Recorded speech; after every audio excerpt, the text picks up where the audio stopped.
छत्रपति साहू जी महाराज के चरणों में नमन करते हुए शिक्षा की देवी माता सावित्री, शिक्षा के जनक ज्योतिबा फूले, बिरसा मुंडा, छत्रपति साहू जी महाराज, संत शिरोमणि संत रविदास जी महाराज, संतों में संत कबीर साहब, बिरसा मुंडा, जयपाल मुंडा, बड़ा देव, सबको मेरा सत सत नमन। आज इस मंच में जितने भी मंचासीन हैं, अध्यक्ष उपाध्यक्ष विशिष्ट अतिथि, सबको मेरा सादर वंदन। यह जन सैलाब दूर दराज से आए हुए, अन्य जिलों से आए हुए जितने भी प्रकांड विद्वान ये सभी हैं, ये सभी उपासक उपासिकाओं को मेरा सादर वंदन। जय भीम, नमो बुद्धाय, जय जोहार। मातृ शक्तियों को, छोटे छोटे बच्चे, उनको भी मेरा जय जोहार। जैसा कि आप लोगों को मालूम है कि आज का यह पर्व माता सावित्रीबाई फूले एवं जयपाल सिंह मुंडा जी का आज ही के दिन, मतलब 3 तारीख को, 3 जनवरी को जन्म हुआ था, वह आज पखवाड़ा के रूप में 5 जनवरी को मनाया जा रहा है। माता सावित्रीबाई फूले का जन्म 3 जनवरी 1831 में सतारा जिले में महाराष्ट्र में एक नया गांव जो खांडोवा कहलाता है, वहां जन्म हुआ था। माता सावित्रीबाई की उम्र 9 वर्ष की थी तब उनकी शादी हो गई थी, और ज्योतिबा फूले की उम्र मात्र 13 वर्ष की थी तब शादी हुई।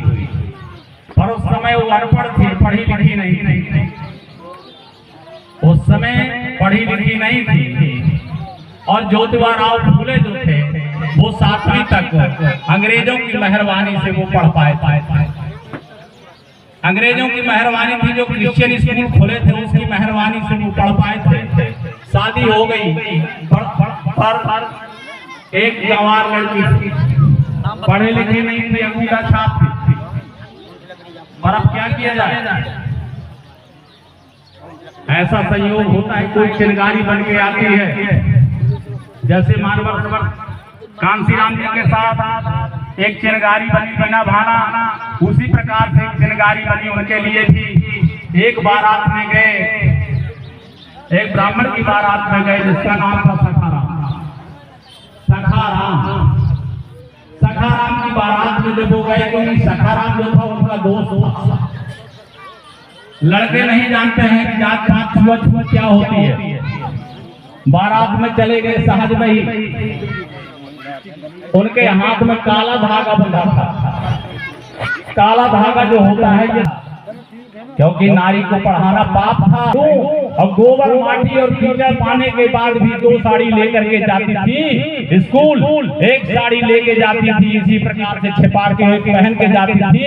गोबर मिट्टी जिसमें पड़ जाता था वो गंदी हो जाती थी। स्कूल में जाकर उसको उतार के नई साड़ी पहन लेती थी, दूसरी साड़ी पहन लेती थी, साफ सुथरी, और दिन भर लड़कियों को पढ़ाने का काम करती थी, और फिर शाम के वही गंदी साड़ी पहन करके घर आती थी। बताइए कितना बड़ा अपमान उन्होंने सहा। क्या कभी उस सावित्री देवी को जाना है? आप लगाइए कि ये फला के थे, ये ठेका थे, ये अमका थे।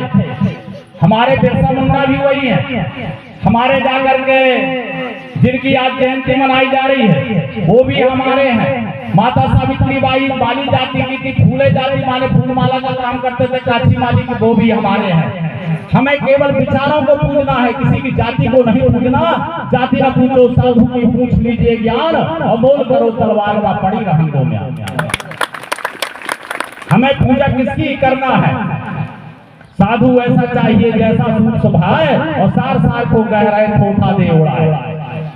हमें सार सार बात को ग्रहण करना है। ज्योतिबा फूले ने कहा था कि शिक्षा के बिना मती गई, शिक्षा के बिना मती गई माने या बुद्धि भ्रष्ट हो गई, शिक्षा के बिना मती गई और मती के बिना नीति गई और नीति के बिना गति गई और गति के बिना वित्त गया और वित्त के बिना हमारा ये पूरा समाज हताहत हो गया, बर्बाद हो गया, नंगा हो गया, लाचार हो गया। केवल किसकी वजह से? शिक्षा की वजह से। क्योंकि शिक्षा छीन ली गई। जिस प्रकार से काले नाग की यदि गाल दाढ़ निकाल दी जाए तो वह बीसहीन हो जाता है, उसी प्रकार से हमारा जो शिक्षा रूपी जो मंत्र था, उस शिक्षा रूपी मंत्र को इन लोगों ने छीन लिया।